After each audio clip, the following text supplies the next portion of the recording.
അത് ശരിയല്ല. ഞങ്ങളായിട്ട് ആലോചിക്കും. നമ്മളെത്തി ആലോചിച്ചത് നമുക്ക് സർപ്രൈസ്. നമ്മളെത്തി യാതൊരു ആലോചിക്കും സന്തോഷം പകരുന്ന തീരുമാനമാണ്. ഞാൻ പറഞ്ഞല്ലോ, ഇത് സംബന്ധിച്ച് UDF പിന്തുണക്കും എന്നുള്ളത് സംബന്ധിച്ച് ഒരു കമ്പനി നമ്മൾ ഈ തീരുമാനം അറിഞ്ഞിട്ടില്ല. ഇന്ന് പത്രസമ്മേളനം കഴിഞ്ഞപ്പോഴാണ് നമ്മൾ അറിയുന്നത്. അല്ലാത്ത ഒരു കാര്യങ്ങളും പറയുന്നത് ശരിയല്ല. നമുക്ക് സർപ്രൈസാണ്. വരുന്ന പത്രസമ്മേളനം നടത്തി പറയാൻ പോകുന്നത് ഏഷ്യാനെറ്റിൽ ഏത് ചാനൽ ഇന്നലെ പൈസ ഞാൻ കണ്ടെത്താനാണ്. ഏതായാലും ശരി, ഇനിയുള്ള കാര്യങ്ങൾ UDF ആലോചിച്ചിട്ടേ ഞങ്ങൾ പറയാം. ഒപ്പം തന്നെ അൻവർ ഒരു കാര്യം പറഞ്ഞത്, നിലമ്പൂരിൽ DSY മത്സരിക്കട്ടെ, ഷൗക്കത്ത് വേണ്ടതൊക്കെയാണ്. വരുന്നതിന് മുമ്പ് തന്നെ ഇങ്ങനത്തെ അഭിപ്രായങ്ങളൊക്കെ അൻവർ പറയുന്നത് UDF തലവേദനയാണില്ല. അതെന്നെ പറഞ്ഞത്. ഇനി ഈ കാര്യങ്ങൾ UDF ആണ് ആലോചിക്കേണ്ടത്.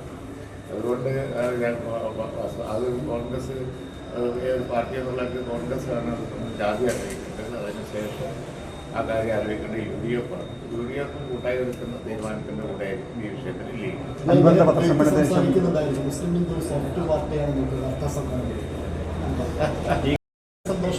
ആര് പറഞ്ഞാലും നോക്കാം. ഇതിനുശേഷം കോൺഗ്രസ് നേതാക്കളായിട്ട് ആശയവിനിമയം നടത്തുന്നത് ചെയ്തു. ഈ അൻവറിന്റെ പത്രസമ്മേളനത്തിന് ശേഷം ഇന്ന് വന്നതിന് ശേഷം പിന്നെ വാർത്ത വന്നതിന് ശേഷം വിളിച്ചു. പ്രതിപക്ഷ നേതാക്കളും മറ്റെല്ലാ നേതാക്കന്മാരെയും കോൺഗ്രസ് നേതാക്കന്മാരെ കിട്ടിയവരൊക്കെ വിളിച്ചു. മറ്റുള്ളവരിപ്പോൾ വിളിക്കാൻ പോകും. അവരുടെ തീരുമാനം തന്നെയാണോ UDF? എല്ലാവരും പറഞ്ഞത് UDF കൂടിയാണ്. 2026 ഭരണം തിരിച്ചിട്ടാൽ സാധ്യമായ എല്ലാ വഴിയും പരീക്ഷിക്കുമെന്നാണ് അന്ന് തങ്ങൾ പറഞ്ഞത്. അതിന് അൻവറിന്റെ സഹകരണത്തിന് ഒരു നല്ല വഴിയായിരിക്കും. അല്ല, തങ്ങൾ പറഞ്ഞുകൊണ്ട് തന്നെയാണ് ചെയ്ത് നിൽക്കുന്നത്. അതിനനുസരിച്ചാണ് തങ്ങൾ സാധ്യമായ എല്ലാ വഴികളും എന്നുള്ളതാണ്. അത് ഈ കാര്യം UDF ആലോചിച്ച് തീരുമാനിക്കുമെന്ന് പ്രത്യേകിച്ച് നമ്മൾ പറയുന്നുണ്ടല്ലോ. അത് ഇതിന് ലേറ്റസ്റ്റ് വിഷയം ഇപ്പോൾ വന്നതല്ലേ. അന്ന് ഈ വിഷയം ഇല്ലല്ലോ. ഇപ്പോൾ വന്നത് UDF ആലോചിക്കേണ്ടത്. അതൊക്കെ നമ്മൾ എങ്ങനെ ഇത്ര ഒരു കൊല്ലം UDF സജ്ജാണോ? UDF എപ്പോഴും സജ്ജാണല്ലോ. ഇപ്പോൾ കഴിഞ്ഞ ഉപതെരഞ്ഞെടുപ്പുകളും തെരഞ്ഞെടുപ്പുകളും ഒക്കെ നമ്മൾ ഇവിടെ തെളിയിച്ചിട്ടുണ്ട്. UDF എപ്പോഴും സജ്ജാണ്. പാർലമെന്റ് തെരഞ്ഞെടുപ്പ് ഞങ്ങൾക്ക് അനുകൂലമായി തോന്നുന്നു. ഉപതെരഞ്ഞെടുപ്പിലും വലിയ അത്ഭുതമൊന്നും സംഭവിച്ചില്ല. UDF നല്ല വിജയം. അതുകൊണ്ട് UDF സജ്ജാണ്. അതായിരുന്നു സംശയം. ഞങ്ങൾക്കുണ്ടായ ഒരു തീരുമാനമാണ്. അതോടൊപ്പം അദ്ദേഹം പറയുന്നത്, നിലമ്പൂരിൽ ഇനി മത്സരിക്കാനില്ല, UDFന് പരിപൂർണ്ണ പിന്തുണ പ്രഖ്യാപിച്ചിരിക്കുന്നതാണ്. എങ്ങനെയാണ് ലീഗിൻ്റെ? അല്ല, പാർട്ടി ഞാനിപ്പോൾ ഇവിടെ ഞങ്ങൾ വേറെ മീറ്റിങ്ങിൽ ചെറിയ സിയാസങ്ങൾ ഉൾപ്പെടെ ഉണ്ട്. അപ്പോൾ ഞങ്ങൾ ഈ വിഷയം ഞങ്ങളെ സാന്നിധ്യത്തിൽ ഇപ്പോൾ ആലോചിക്കുന്നു. ഈ ഞങ്ങൾ നടത്തിയ പത്രസമ്മേളനത്തിന് ശേഷം മലപ്പുറം ജില്ലാ കമ്മിറ്റി വിളിച്ചുകൊണ്ടിരിക്കുന്ന ഈ സന്ദർഭത്തിൽ ഞങ്ങൾ ആലോചിച്ച് കൂടിയാലോചിക്കുന്നത്.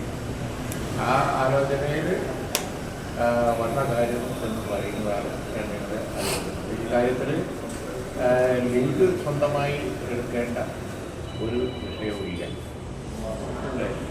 ഇനി ഇപ്പോൾ രാഷ്ട്രീയ സാഹചര്യങ്ങൾ മുഴുവൻ വിലയിരുത്തി. അപ്പോൾ നമ്മൾ MLA സ്ഥാനം രാജിവെച്ചവർ പാർട്ടി വിലയിരുത്തി. അതിൻ്റെ കാര്യങ്ങളൊക്കെ പറഞ്ഞു.